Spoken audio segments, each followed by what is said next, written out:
Magandang araw mga kaibigan. Ako mga kaibigan, mainit itong pag-uusapan natin. Sa wakas, timbog ang kabalbalan ni Yanig si Marcoleta.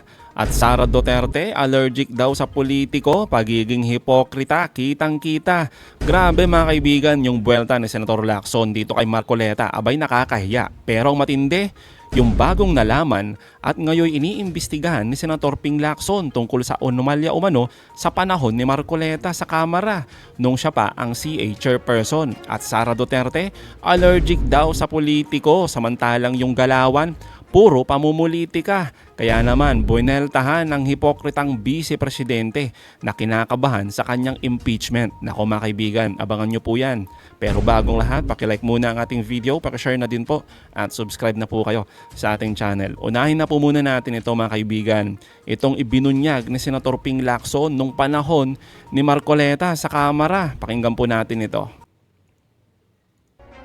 Nasa hot seat ngayon ang isang miyembro ng Commission on Appointments noong 19th Congress kasunod ng revelasyon ni Senate President Pro Tempore at Blue Ribbon Committee Chairman Ping Lacson.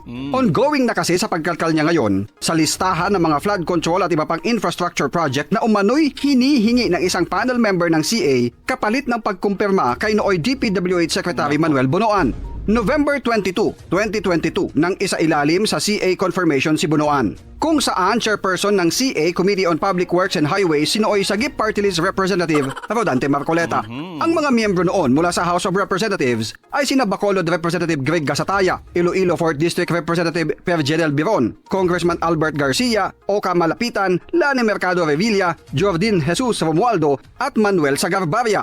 Sa isang panayam ngayong Sabado, sinabi ni Lacson na lumabas ang impormasyon habang patuloy siyang nag-i-inspeksyon kasama ang kanyang staff sa flood control project sa iba't ibang bahagi ng bansa para matukoy kung alin ang posibleng maanomalya o guni-guning proyekto. Saad ni Lacson na may impormasyon siyang hawak na sa pagdinig ng CA sa confirmation ni Bonoan bilang DPWH Secretary, naging kasangkapan ang confirmation para makapag-appropriate o makapagsingit ang hindi pa niya pinapangalan ng CA member. Pero sabi ni Lacson, nagaling kay dating DPWH Undersecretary Roberto Bernardo ang impormasyon kaugnay ng pagsasamantala ng di pinangalanang kongresista na humingi ng mga proyekto kay Bonoan kapalit ng kumpirmasyon nito. Noon ding November 22, 2022, inaprobahan ng Commission on Appointments ang confirmation ni Bonoan. There is a motion to recommend to the plenary for the Commission to confirm the ad interim appointment of Secretary Manuel M. Bonoan, Secretary of Department of Public Works and Highways. The Chair hears no objection. The motion is approved. Congratulations, Mr. Secretary. Tuloy, ani Lacson, ang pagsusuri ng kanyang team sa mga flood control project kabilang ang sa Metro Manila at ang lugar kung saan mas lumala pa ang pagbaha matapos maitayo ang isang pumping station. Pagtitiyak ni Lacson, kung sino man ang nasa likod ng substandard o ghost projects na yan, dapat kasama sa masasampahan ng kaso na siyang irerekomenda ng Blue Ribbon Committee. Sino kaya ito mga kaibigan, no? Nung panahon daw ni Marcoleta Pero mga kaibigan ito malinaw lang ito. Bagamat hindi pinangalanan ni Senator Ping Lacson itong si Marcoleta, abay kumpirmado naman na may mga ulat na ang pagkumpirma ng ilang opisyal sa CA tulad ni Bonoan mga kaibigan ay may kapalit daw ng mga pabor. Gaya ng mga bilyong-bilyong proyekto. Proyekto kung saan baka isa ito sa mga ghost projects. At syempre mga kaibigan, ginagamit na naman yung pondo ng bayan bilang bayad utang sa mga politiko na tumulong sa kanilang mga appointment. Tulad nga dito kay Bonoan. Kaya, Marcoleta, nako po, mainit-init, iniimbestigahan ka ni Senator Ping Lacson. Sigurado yan mga kaibigan, syempre kasama siya dun sa mga chairperson. Pero malinaw na hindi naman binanggit ni Senator Lacson na pinupunto agad itong si Marcoleta. Pero tulad ng mga komento mga kaibigan ng mga kababayan natin, baka isa ito si Marcoleta doon. Ngayon mga kaibigan, ang tanong, isa din po ba kayo sa mga naiirita dito kay Marcoleta? Bakit mga kaibigan? Dahil dito kay Montulpo. Sabi po kasi ni Ramon Tulpo, na retired columnist, marami daw ang naiirita kay Marcoleta sa Senado, lalo na yung mga kapwa niya senador, dahil daw sa magaspang na pag-uugali nito. At masyadong paepal. Ewan ko mga kaibigan, alam naman natin kung ano yung nararamdaman natin sa tuwing nagsasalita itong si Piluka, mga kaibigan, no? Para sa akin mga kaibigan, totoo naman. Kaya nga napika itong si Senator Lacson dahil sa ugaling kanal ni Marcoleta, no? Hindi lang sa pagiging magaspang, abay hipokrito din mga kaibigan. Tulad mga kaibigan ng kanyang amo na si Sara Duterte. Ayan, no? 'Di ba mga kaibigan? Allergic daw sa politiko itong si Sara. Kapal na mukha mga kaibigan. Kaya siya tinatawag na hipokritang pusit. Itong vice presidente natin. Allergic daw sa mga kaibigan, politiko. Samantalang busy naman siya sa paghahanap ng katandem sa 2028 elections. Yan ba yung allergic? Di ba mga kaibigan? Napaka-hipokrite Tapos mga kaibigan dahil sa kadaldalan nito, si Sara Duterte, halos wala na siyang pasikreto. Di ba yung sinasabi niyang katandem daw niya? Hindi niya daw sasabihin kung sino. Bahala na daw kung mag-isip ang mga Pilipino sa katandem niya. Baka daw kasi siraan ng ating Pangulo. Kapal na mukha mga kaibigan. Tingnan niyo tong report na to mga kaibigan. Ito. Sa Manila Bulletin. Kinumpirma po ng ating Vice Presidente nitong nakaraang Sabado na mayroon na siyang napiling potential running mate. Tapos mga kaibigan, sinasabi dito but said the individual has not yet decided if he daw mga kaibigan, lalaki pala. Diba mga kaibigan, daldal pa kasi. If he will run for Vice President.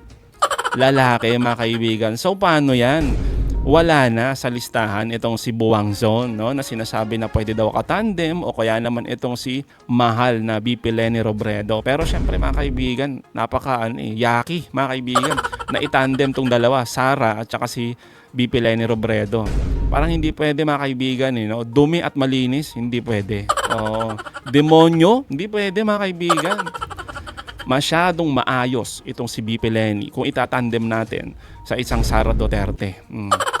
Ay nako talaga, Kaya naman mga kaibigan, malinaw na baka si Robin, o kaya naman si Marcoleta, itong katandem ni Sara Duterte. Kaya siguro maingay mga kaibigan itong dalawang senador na nagpapasikat kay Sara Duterte.